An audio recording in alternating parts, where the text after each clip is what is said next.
यहाँ पे जो हेनरी फोर्ड वाला मॉडल है, हेनरी फोर्ड की जो कार है, you can always see India के अंदर भी उनकी कार है। वो आज तक वो कंपनी ने जो मॉडल दिया पूरे वर्ल्ड ने उसको फॉलो किया।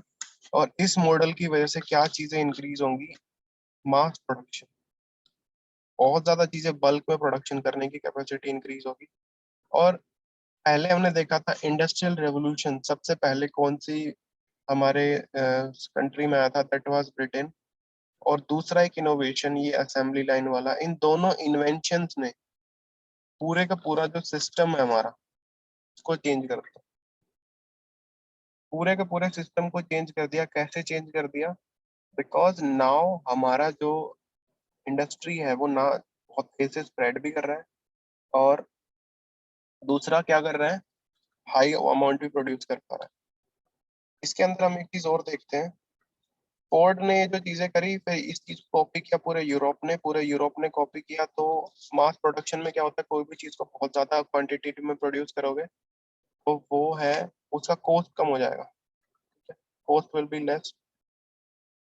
और दूसरी चीज, इंजीनियरिंग गुड्स जो होते हैं उनके प्राइस भी कम हो जाएंगे, हायर वेज होंगे तो वर्कर जो है। अब एक चीज चेन रिएक्शन में पढ़ना, आज मैं ये कंसेप्ट पे एंड करूंगा।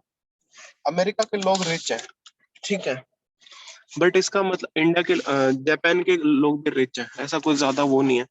बट एक डिफरेंस है अमेरिका के कल्चर में और हमारे कल्चर में। इंडिया के जो कंज्यूमर होते हैं वो सेविंग पे ज्यादा फोकस्ड होते हैं, दे वांट टू सेव। और यूएसए में नहीं है, सेविंग वाला कल्चर नहीं है। तो सी दिस थिंग, जब हायर वेज हो गए यहाँ पे, मैंने देखा था डबल कर दिए लोगों ने वेज। तो डबल कर दिए तो इसका मतलब ये भी होगा कि उन लोगों के पास में ज्यादा पैसा होगा, कंज्यूमर के पास में, वर्कर के पास में ज्यादा पैसा है तो वो अपनी फैमिली के लिए, खुद के लिए बाकी चीजें भी खरीदेगा। ओवरऑल इकोनॉमी में ज्यादा पैसा है तो लोग ज्यादा चीजें भी खरीदेंगे। तो यूएस के लोग उस टाइम के बाद से आज तक ऐसा हो रहा है कि जो भी चीजें होती है, दे आर स्पेंडर्स, वो बहुत ज्यादा चीजें स्पेंड करते हैं। क्रेडिट कार्ड वाला, नेक्स्ट पेज पे देखें, क्रेडिट कार्ड वाली जो चीजें होती है वो लोग भी पेमेंट उन्होंने वहीं से ही सीखे कि तुम चीजें बाय करो। कंज्यूमर कल्चर है, you need to buy the latest things. जैसे for example see this thing, car का जो प्रोडक्शन है वो कितना राइज हुआ 2 साल के अंदर, 10 ईयर्स के अंदर, it from 2 million to 5 million, almost double, double से भी ज्यादा। तो ये जो राइज होगा इनकम में, उसकी वजह से क्या क्या चीजें राइज होंगी, refrigerators, washing machines, radios, gramophone players, ये सब परचेज भी इंक्रीज हुए। और ये सब चीजें परचेज, देखो एक चीज आती है सिंपल सा लॉजिक, अभी तो कॉमन हो गया, बट पहले ये होता था किसी एक के घर में इनमें से कोई भी चीज एक आ गई, वॉशिंग मशीन, रेफ्रिजरेटर या रेडियोस, तो बाकी जो नेबर्स हो गए या फिर बाकी काउंटर पार्ट पीयर्स हो गए, वो एनवी करते हैं कि हमारे घर में भी होना चाहिए। ठीक है, तो इसके लिए अलाउ किया, कंपनीज आ गई, कंपनीज ने बोला कि ठीक है लेना है तो ले लो, वीकली या मंथली इंस्टॉलमेंट में पैसे दे दो।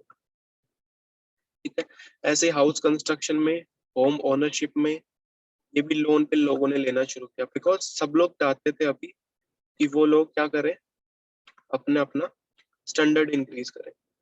This was the thing, this is the thing जो होती है कि एक अच्छा स्पेंडिंग कल्चर होता है तो ओवरऑल पूरा इकोनॉमी राइज करती है। इंडिया के अंदर ऐसा थोड़ा कम है, हम लोग जो है स्पेंडिंग से ज्यादा सेविंग पे फोकस्ड होते हैं। ठीक है, so this is it for today. किसी को डाउट है अभी?